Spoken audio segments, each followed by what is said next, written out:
혹시 넷플릭스 작품 보시면서 그런 생각해 보신 적 있으세요? 와, 이 화면 정말 완벽하다. 근데 우리가 보는 이 완벽한 화면이 사실은 수많은 기술적인 선택들이 모여서 만들어진 결과물이라는 거요. 눈에 보이지도 않는 작은 픽셀 하나가 카메라 렌즈를 떠나서 우리 눈앞의 화면에 도달하기까지 그 아주 놀랍고도 치밀한 여정을 지금부터 함께 따라가 보겠습니다. 자, 본격적인 기술 이야기에 들어가기 전에 넷플릭스의 핵심 철학부터 딱 하나 짚고 넘어가야 합니다. 그건 바로 강요가 아니라 협력이라는 건데요. 넷플릭스는 무조건 이렇게 해야만 해 라고 말하는 대신 이렇게 하면 당신의 창의적인 비전을 최고의 품질로 지킬 수 있습니다 라고 제안하는 거죠. 이게 바로 모든 기술 가이드라인의 출발점이라고 보시면 됩니다. 우리가 따라갈 완벽한 픽셀의 여정은 크게 보면 이 5단계를 거치게 됩니다. 먼저 넷플릭스의 철학을 이해하고 완벽한 이미지를 캡처한 다음 촬영 현장에서 그 비전을 굳건히 지켜내고 복잡한 후반 작업을 거쳐서 마침내 HDR이라는 강력한 임팩트로 완성되는 거죠. 자, 그럼 첫 단계부터 바로 시작해 볼까요? 가장 첫 번째, 그리고 가장 중요한 원칙은 바로 창작 의도 보존입니다. 넷플릭스의 모든 복잡해 보이는 기술적인 요구사항들은요, 결국 단 하나의 목표를 향하고 있습니다. 그건 바로 감독이 머릿속으로 그렸던 바로 그 장면, 그 느낌을 단 1%의 오차도 없이 시청자의 화면에 그대로 전달하는 겁니다. 이게 무슨 창작자를 올가매는 규제 같은 게 아니고요. 오히려 그 반대예요. 촬영부터 최종 색보정까지 이어지는 이 전체 파이프라인을 외부의 기술적인 문제로부터 보호하는 아주 강력한 방패 같은 거죠. 이 튼튼한 방패 덕분에 원본 이미지의 품질과 유연성이 마지막 순간까지 안전하게 유지되는 겁니다. 자, 이제 픽셀 여정의 진짜 첫 단추를 깨워볼 시간입니다. 바로 이미지 캡처 단계인데요. 모든 것이 시작되는 이 순간의 선택이 왜 전체 프로젝트의 성패를 좌우할 만큼 중요한지 한번 자세히 들여다보겠습니다. 완벽한 캡처를 위한 4가지 핵심 원칙입니다.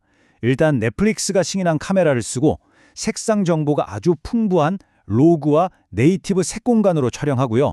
절대 창의적인 룩을 미리 입히지 말아야 합니다. 그리고 가능하다면 로우 포맷을 쓰는 거죠. 이 모든 게 합쳐져서 나중에 후반 작업에서 정말 무한한 가능성을 열어주는 일종의 디지털 네거티브를 만드는 과정이라고 보시면 돼요. 이 로우 촬영이랑 베이크 인의 차이를 요리에 비유하면 아주 쉬워요. 로우는요, 마치 밀가루, 계란, 설탕 같은 최상급 재료를 그냥 그대로 준비해두는 거예요. 나중에 이걸로 빵을 만들지 쿠키를 구울지 자유롭게 결정할 수 있죠. 반면에 베이크 인은요, 이미 다 구워져 나온 케이크 같은 겁니다. 여기서 맛을 바꾸거나 다른 요리로 만들 수는 없잖아요. 바로 그 차이입니다. 물론 현실적으로 모든 촬영을 로우로 할 수는 없겠죠. 그럴 때를 대비한 차선책이 바로 이런 고품질 코덱들입니다. 예를 들어서 프로레즈 444HQ보다 4444XQ를 선택하면 훨씬 더 풍부한 색상 정보를 담을 수 있거든요. 이게 무슨 뜻이냐면 나중에 색 보정할 때 화면이 깨지거나 막 이상하게 변하는 그런 위험이 확 줄어든다는 거죠. 자, 3번째 단계는 촬영 현장입니다. 아무리 카메라 세팅을 잘하고 완벽하게 찍었어도 현장에서 제대로 확인하고 관리하지 않으면 정말 모든 노력이 한순간에 물거품이 될 수 있거든요. 과연 어떻게 창작자의 비전을 지키고 데이터를 안전하게 보호하는지 한번 살펴보겠습니다. UHD, 그러니까 고해상도 모니터가 왜 그렇게 중요할까요? 바로 일반 HD 화면에선 그냥 쓱 지나칠 수 있는 아주 작은 데드 픽셀이라든지 이미지 노이즈, 아니면 미세하게 초점이 나간 문제 같은 것들을 귀신같이 잡아낼 수 있기 때문이에요. 이런 작은 실수들이 나중에 최종 화면에서는 엄청나게 큰 결함으로 보일 수 있거든요. 여기서 현대 프로덕션의 아주 핵심적인 개념이 나오는데요. 왼쪽의 파괴적 방식은 진짜 원본 필름에다가 페인트 칠을 해버리는 거나 마찬가지예요. 돌이킬 수가 없죠.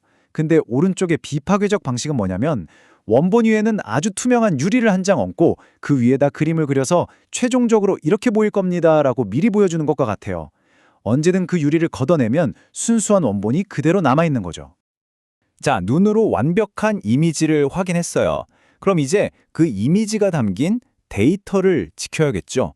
근데 지금 찍은 그 수많은 파일들이 정말 단 하나의 손상도 없이 100% 안전하다고 어떻게 확신할 수 있을까요? 이 질문에 대한 답이 바로 전문적인 데이터 관리에 있습니다. 전문적인 데이터 관리라는 게 그냥 파일을 복사해서 붙여넣기 하는 거랑은 차원이 달라요. 핵심은 바로 체크섬 검증이라는 건데요. 이게 뭐냐면 파일마다 고유한 지문 같은 걸 만드는 거예요. 그래서 원본 파일의 지문이랑 복사한 파일의 지문이 100% 똑같은지 대조해 보는 거죠. 단 1비트라도 깨지면 바로 경고가 뜹니다. 이렇게 해야만 비로소 데이터가 완벽하게 복제되었다고 확신할 수 있는 겁니다. 자, 이제 픽셀 여정의 다음 단계로 넘어가 보겠습니다. 촬영 현장에서 안전하게 지켜낸 어마어마한 파일들이 이제 편집자들이 작업할 수 있도록 편집실로 갈 시간입니다. 후간 작업의 성배라고 할 수 있는 OCF, 바로 원본 카메라 파일입니다.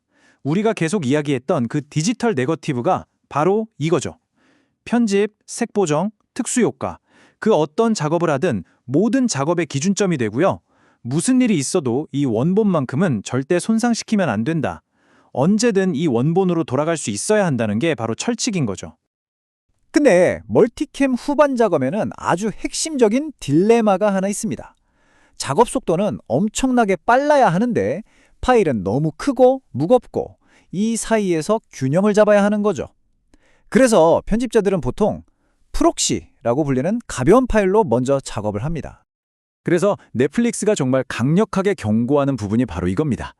왜냐면요, 프록시는 반드시 검증이 끝난 원본 카메라 파일, 즉 OCF로부터 만들어져야만 편집자가 보고 있는 그 작은 화면이 최종 결과물을 정확하게 대표한다고 말할 수 있기 때문입니다. 만약에 원본에 문제가 있었는데 그걸 모른 채로 프록시로만 작업하면 나중에 정말 큰일이 나겠죠? 자, 드디어 우리 픽셀 여정의 최종 목적지에 도착했습니다. 이 모든 과정을 거쳐서 바로 시청자들이 집에서 보게 될 그 최종 결과물, 하이 다이내믹 레인지, 즉 HDR 마스터를 만드는 과정입니다. 이 모든 첨단 기술들을 다 이야기했지만 결국 가장 중요한 건 딱 하나입니다. 훌륭한 HDR 결과물을 위한 단 하나의 가장 중요한 요소, 그건 바로 적절한 노출. 처음부터 노출이 잘 맞는 이미지를 찍는 것, 이게 모든 것의 시작이자 끝이라고 할 수 있어요. 그럼 성공적인 HDR 마무리를 위한 핵심 열쇠들을 한번 정리해 볼까요?